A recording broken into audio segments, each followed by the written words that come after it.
अस्सलाम वालेकुम स्टूडेंट्स। हम की पॉइंट्स पढ़ते हैं ताकि जो पूरा चैप्टर है वो हमें रिवाइज हो जाए और जो की कंसेप्ट्स हैं, जो मेन कंसेप्ट्स हैं वो हमें समझ में आ जाए।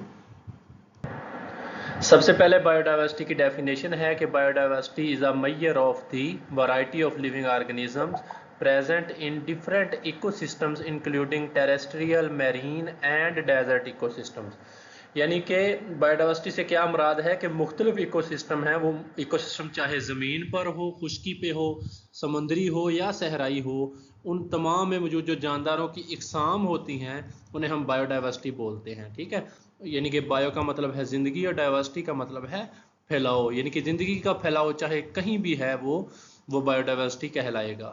ठीक है, उसके बाद है क्लासिफिकेशन की definition. Classification is the process in which organisms are divided into groups and subgroups on the basis of similarities and differences found in them. Classification की डेफिनेशन ये है कि जानदारों को उनमें मौजूद जो है वो मुशाबतों यानी कि सिमिलैरिटीज़, एक जैसी खसूसियात और डिफरेंसेस और फ़र्क है, उसकी बुनियाद पर बड़े और छोटे ग्रुप्स में जब हम तकसीम करते हैं तो इसको हम क्या कहते हैं, क्लासिफिकेशन है, दर्जाबंदी है। The groups into which organisms are classified are known as taxonomic ranks और टैक्सा।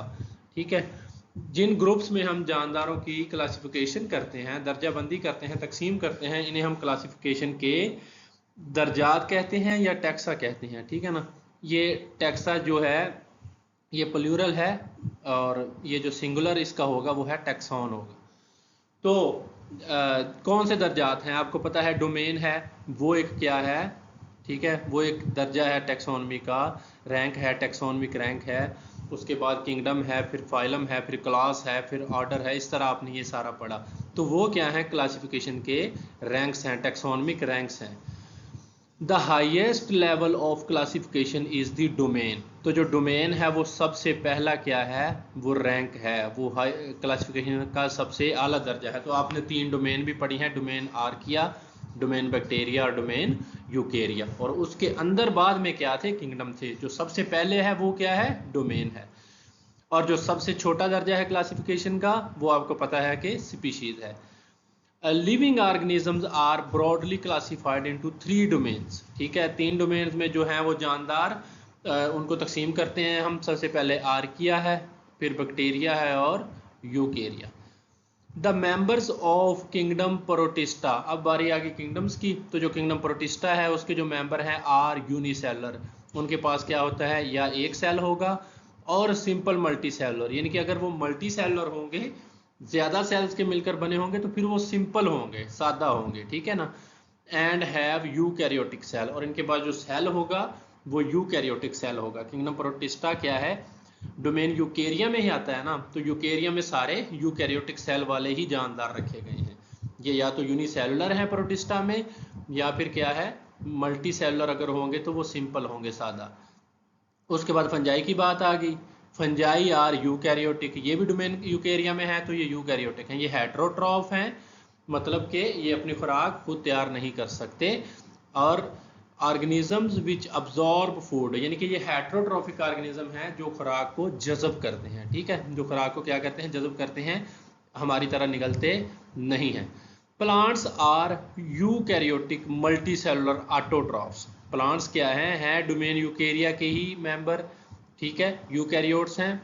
यूकैरियोटिक सेल वो होता है जिनके पास वाज़ेह न्यूक्लियस और जो है मेम्ब्रेन बाउंड ऑर्गेनेलीज होते हैं। ये मल्टी सेलुलर हैं, ठीक है, बहुत सारे सेल से मिलकर बनते हैं। ऑटोट्रॉफ हैं, अपनी खुराक खुद तैयार कर सकते हैं। And have multi cellular sex organs, और इनके पास जो हैं जो मल्टी सेलुलर जो तौलीदी अज़ा हैं वो भी क्या हैं, मल्टी सेलुलर हैं, जिनसे ये अपनी तादाद बढ़ाते हैं।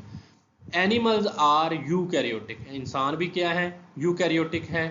ठीक है, मल्टी सेलुलर हैं, बहुत सारे सेल से मिलकर बनते हैं, लेकिन हैं क्या, ऑटोट्रॉफ।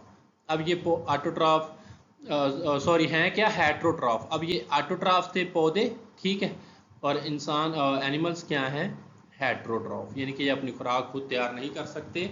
इनको अपनी फूड के लिए दूसरे एनिमल्स पर, दूसरे ऑर्गेनिजम्स पर रिलाई करना पड़ता है। विच इंजेस्ट फूड, हम क्या करते हैं, खुराक को निगलते हैं, and digest in specialised cavities, और फिर उसको जो है जिस्म में मखसूस जो कैविटीज़ हैं, हिस्से हैं जिस्म के, जैसे मैदा है, स्मॉल इंटेस्टाइन है, लार्ज इंटेस्टाइन है, वहाँ पे ये सारी खुराक क्या होती है, हमारी प्रोसेस होती है। उसके बाद है G viruses. Viruses lack any of the characteristics of the 3 domains, यानी कि वायरसेस में 3 डोमेन वाली कोई खसूसियत मौजूद नहीं है, और 6 किंगडम और 6 किंगडम वाली भी कोई खसूसियत मौजूद नहीं है, यानी कि इनमें ज़िंदगी ही नहीं है। दे लैक लाइफ, यानी कि ये ज़िंदगी इनमें नहीं है। Therefore they are not included in the classification system, इसलिए हम वायरसेस को जो है किसी भी किंगडम में क्लासीफाई नहीं करते। तो ये मैंने आपको बताया था कि ये इंपॉर्टेंट शॉर्ट क्वेश्चन भी है कि वायरसेस को हम किसी भी किंगडम में क्लासीफाई क्यों नहीं करते। क्यों? क्योंकि इनके पास 3 डोमेन वाली या 6 किंगडम वाली ज़िंदगी की कोई खसूसियत मौजूद नहीं। Therefore they are not included in the classification system. आगे है G last, the scientific name of every organism consist of 2 parts. साइंसी नाम क्या है? 2 हिस्सों पर मुश्तमिल होगा।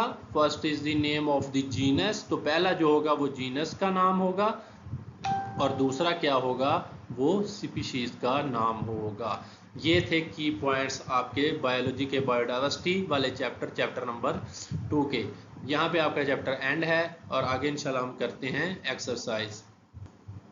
उसके लिए आप अगला लेक्चर देखें, और अगर आपने जो पहले लेक्चर हैं जो चैप्टर नंबर 2 के वो नहीं देखे, तो यहाँ पे आपको जो प्लेलिस्ट शो हो रही है एंड पे इस वीडियो के, आप वहाँ पे क्लिक करके चैप्टर नंबर 1 और 2 के भी देख सकते हैं। और चैनल का जो आइकॉन हो रहा है शो आपको, आप उस पर क्लिक करके सब्सक्राइब भी कीजिए चैनल को।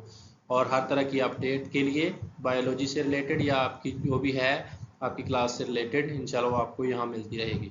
बहुत शुक्रिया।